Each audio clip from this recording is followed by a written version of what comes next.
Paano ba malalaman kung pasira na o sira na ang spark plug ng motor?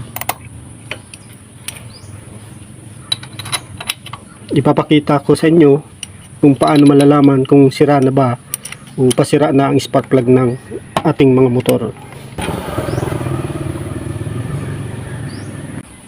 Para malaman nyo kung sira na ba talaga ito o pasira pa lang, kailangan nyo mga guys na gumamit ng test light.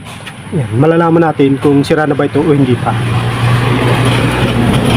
Ilagay ang clip sa negative at itong spark plug kailangan ilagay nyo sa positive ng battery. Yan, itutok nyo lang. Yan. Kailangan alamin muna natin ang volt, kung ilan ang volt ng battery. Dapat pag tinusok nyo dito, hindi iilaw yan, hindi rin iilaw dito, kundi dyan lang sa gitna. Yan, dapat iilaw siya. Malalaman natin kung okay pa ang spark plug. Alamin muna natin kung ilan ang voltahe ng battery. Yan, yan, 12.5. yan, 12.5. kailangan ang lalabas din dito 12.5 din. Goods na goods yan kung ganun magkaganon. Yan. Ito ang spark plug.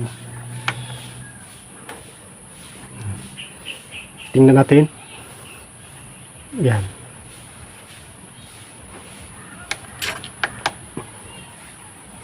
Ayan. Oh, eksakto. 12.5. 12.5. Ayan. Oh, 12.5 yung lumabas. Pero kung umilaw dyan, dito, umilaw dito, sira na yan. Dito, sira na rin yan. Dapat dyan lang siya sa gitna. Yan. Yan. Dyan lang siya sa gitna. Dito.